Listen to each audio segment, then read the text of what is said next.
बिस्मिल्लाहिर्रहमानिर्रहीम। अल्लाह के नाम से शुरू करती हूँ जो बड़ा मेहरबान निहायत रहम वाला है। सुभान अल्लाह, अल्हम्दुलिल्लाह, अल्लाहु अकबर, ला इलाहा इल्लल्लाह, मुहम्मदुर रसूलुल्लाह सल्लल्लाहु अलैहि वसल्लम, अस्तगफिरुल्लाह अल्लज़ी ला इलाहा इल्ला हुवल हय्युल क़य्यूम। अस्सलाम वालेकुम व्यूअर्स, ढेरों दुआओं के साथ मैं अपने चैनल में आपको खुशामदीद कहती हूँ। अल्लाह ताला से दुआ है कि अल्लाह ताला आपकी सारी परेशानियाँ दूर फरमाए और अल्लाह ताला आपकी हर जायज़ हाजत को कबूल फरमाए, आमीन। आज आपसे जो वजीफा शेयर किया जा रहा है, ये अगर आप कोई काम शुरू करते हैं, जैसे आपने कोई कारोबार शुरू किया या फिर कोई लड़की के या लड़के के रिश्ते के हवाले से बातचीत स्टार्ट होती है, या फिर आप कोई वीज़ा अप्लाई करते हैं और उसमें रुकावट आती है, हर यानी कि जितने भी काम मैंने आपको बताए हैं, कारोबार हो या रिश्ते के हवाले से बातचीत हो रही है या वीज़ा अप्लाई करने के हवाले से है, या कोई भी ऐसा काम आप शुरू करते हैं जिसमें आपको लगता है कि काम चल नहीं रहा, ठप हो जाता है या बंदिश आ रही है, कोई रुकावट आ रही है, आपको महसूस हो रहा है कि कोई जब भी मैं ये काम शुरू करने लगती हूँ या लगता हूँ तो इसमें रुकावट आ जाती है, तो समझ जाए कि कोई ना कोई बंदिश है। अब उस बंदिश को ख़त्म करने के लिए और अपनी उस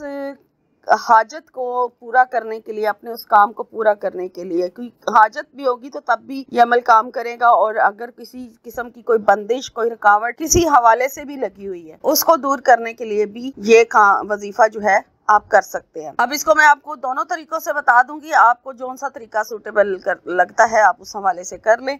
या तो आप ऐसा कर लें कि इसको सुबह फजर की नमाज जब आप अदा करते हैं, सुबह फजर की नमाज अदा करने के बाद एक तस्बीह पढ़ लें, और फिर एक तस्बीह रात को जब सोने लगते हैं, यानी ईशा की नमाज आप जब अदा करते हैं उसके साथ पढ़ लें। और उसके अलावा एक और अमल भी आपने इसके साथ करना है, वो मैं आपसे आगे शेयर करती हूँ।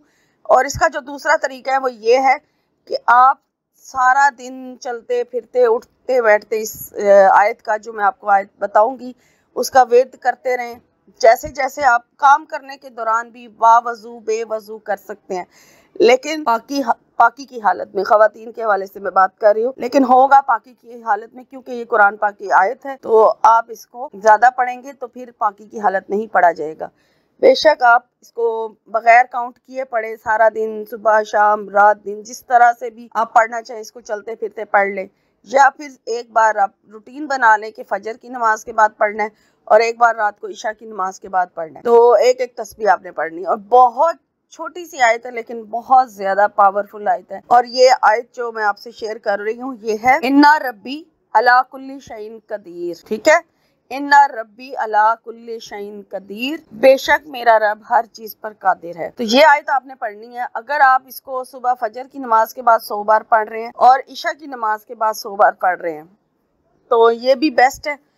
अब रात को जब आप इसको पढ़ लेंगे, ईशा की नमाज के बाद जब आप इसको अदा करेंगे, फिर उसके बाद आपने 2 रकात सलातुल हाजात की नियत से पढ़ने हैं और अपनी हाजत की दुआ करके फिर सोना है। ठीक है, उसी नियत से आपने सलातुल हाजात पढ़ने हैं जिस मकसद के लिए आपने इस अमल को शुरू किया हुआ है।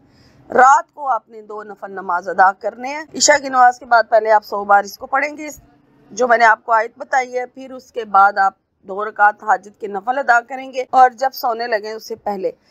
तो ये है। और अव्वल आखिर आपने दुरूद इब्राहिमी पढ़ना है, जितनी मर्जी तादाद में पढ़े, शुरू में जितना ज्यादा पढ़ेंगे उतना ही अच्छा है। लास्ट पे जब दुआ मांग ले तो दुआ मांगने के बाद 1 मरतबा पढ़ लें, या फिर जो कहा जाता है 11 मरतबा शुरू में पढ़ लें, 11 मरतबा वजीफा पूरा होने के बाद पढ़ लें।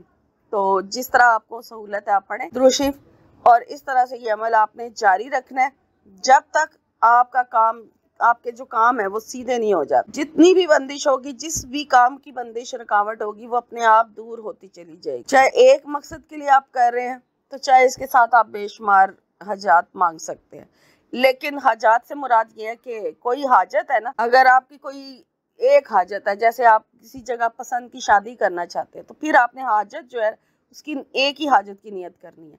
लेकिन अगर आप बंदिश और रुकावट की नियत से कर रहे हैं, आपके हर काम पे बंदिश और रुकावट लगी हुई है, फिर आप इसे हर मकसद के लिए, यानी हर रुकावट दूर करने के लिए आप जिक्र कर सकते हैं उस चीज़ का कि आपके किस किस काम पे बंदिश है, रुकावट है। जो भी काम आप शुरू करते हैं रुकावट आ जाती है, या रिश्ते के हवाले से है या जो भी है, तो आप सारों का जिक्र, अपनी सारे कामों का जिक्र जो है वो कर सकते हैं दुआ में।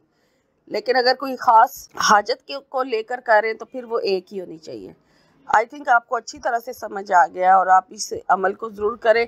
बहुत आसान अमल है और इससे आपकी बहुत सारी परेशानियां भी दूर होंगी। आप ज़रूर कीजिए।